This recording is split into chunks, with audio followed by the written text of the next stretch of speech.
Good morning students. Bacha, today we are going to start our new chapter. It is quadratic equations.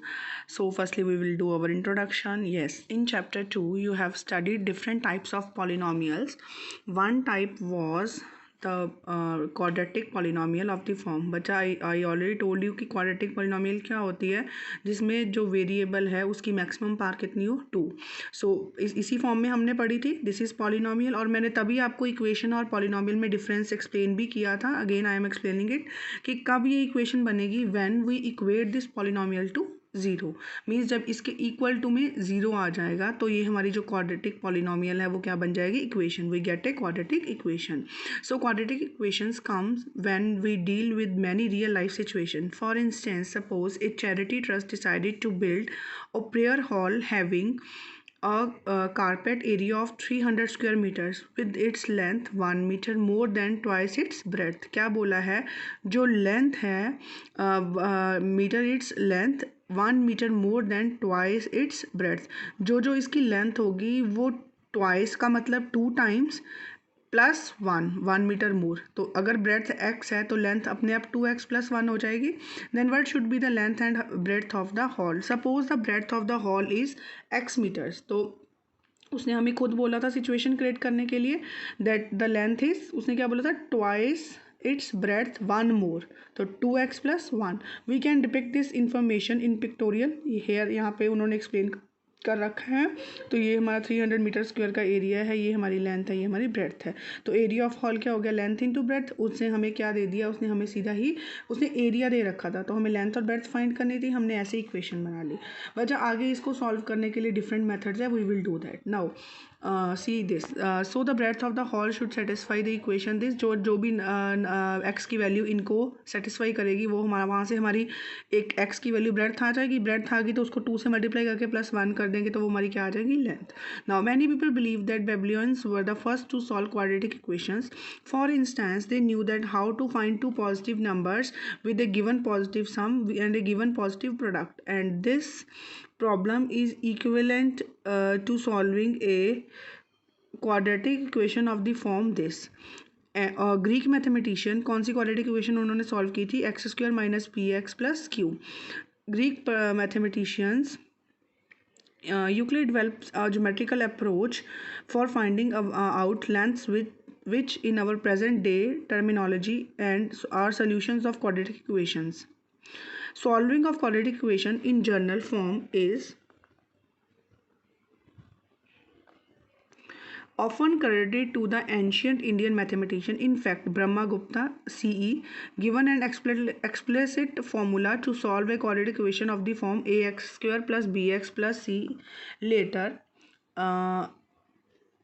Sridharacharya derived a formula now known as the quadratic formula for solving quadratic equations of by the method of completing the square. बच्चा there are different methods हम करेंगे, but completing the square उन्होंने CBSE की तरफ से पिछली बार cut गया था, तो हम इस बार अभी वो नहीं करेंगे जब तक न्यू सिलेबस नहीं आता. If there is any update regarding this कि ये अब दोबारा ऐड हो गया है तो हम इसको सॉल्व करेंगे. अदरवाइज हम सिंपली अपने जो है इक्वेशंस कैसे सॉल्व करेंगे, या तो split the middle terms either or by the quadratic formula. See, complete this chapter is this. Now what is quadratic equations. A quadratic equation in a variable x, किसी एक variable में होगा obviously, x Y Z जिस मर्जी ले लो, is an equation of the form, किस form में है, A X square plus B X plus C equal to zero, where A B C are real zeros. Where बेटा मैंने तब भी बताया था पॉलिनोमियल के टाइम कि ये फर्स्ट टर्म जीरो नहीं हो सकती. क्यों, क्योंकि अगर ये फर्स्ट टर्म जीरो होगी तो मेरे वाली एक्स स्क्वायर वाली टर्म तो कट ही जाएगी, और अगर एक्स स्क्वायर वाली टर्म कट गई तो this will not be a quadratic, it will become a linear. तो यहाँ पे हमारी ए वाला जीरो नहीं हो सकता. ए जीरो नहीं हो सकता मतलब एक्स स्क्वायर के साथ का जो एक्स स्क्वायर का कॉफिशिएंट है वो जीरो नहीं हो सकता. For example this is a quadratic equation. Similarly उन्होंने थोड़ी एग्जाम्पल्स और दे दी. 2x स्क्वायर माइनस, बच्चा ये भी क्वाड्रेटिक है, ये जरूरी नहीं है कि फर्स्ट टर्म पे लिखे. मैंने बताया था ना कि हम इनको चेक करेंगे कि जो मेरे पास गिवन इक्वेशन दी हुई है कि क्या वो डिसेंडिंग ऑर्डर में है, हम इसको डिसेंडिंग ऑर्डर में अरेंज करके लिख सकते हैं। मैं इसको लिख सकती हूँ -3x² + 4x + 2 = 0, तो भी ये बन जाएगा क्वाड्रेटिक। इसमें भी x² वाली टर्म है, इसमें x वाली ना भी हो पर स्क्वायर वाली टर्म तो है ना, x वाली टर्म को तो मैं 0 भी लिख दूँ कोई फर्क नहीं पड़ेगा, क्योंकि मेरी क्वाड्रेटिक किससे बनती है, स्क्वायर वाली टर्म से। और also quadratic equation, in fact any equation of the form, इन्होंने बोल दिया कौन सी इक्वेशन, p(x). बच्चा ये पॉलिनोमियल को डिनोट करते हैं, इसका मीनिंग होता है p मतलब पॉलिनोमियल, ब्रैकेट में x का मतलब है जिस वेरिएबल में वो पॉलिनोमियल है। Where px is a polynomial of degree 2, it is a quadratic equation when we write the terms of px in descending order. See I told you ना, descending order of their degree, then we get the standard form of this equation. Standard form क्या बन जाती है, ax² + bx + c = 0। So a is not 0 and this is the standard form of the equation.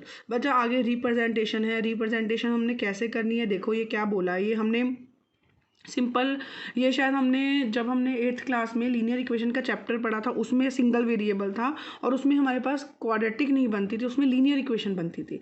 ऐसे ही हमने 9th class में भी पढ़ा था कुछ, तो उसमें भी हमारे पास लीनियर इक्वेशंस ही थी। तो अब यहाँ पे देखो क्या है, John and Jeevanti together have 45 marbles, both of them lost 5 marbles each and the product of their marbles of they have now is 124।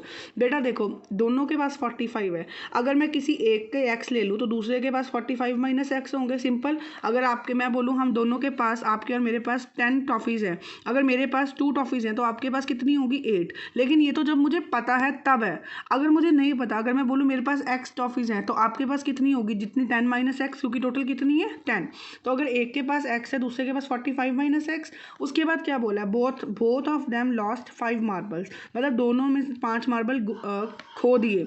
तो फिर क्या बन जाएगा 40, ये देखो यहाँ पे इन्होंने किया हुआ, तो x - 5 45 - x, तो इन दोनों की प्रोडक्ट किसके इक्वल है, 124 के इक्वल है। बस यही तो उन्होंने बोला था, ये रहा, ये इक्वेशन बन गई हमारी।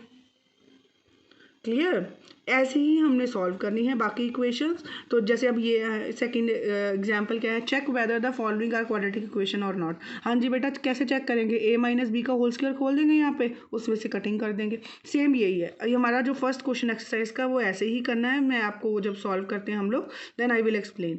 तो अगर बेटा आपको एग्जाम्पल्स में भी कोई प्रॉब्लम है, you can comment me any time, I will try to solve it. Now we will, after this we will solve the exercise 4.1. Till then you just check it, if there is any issue then let me know. Thank you, bacha.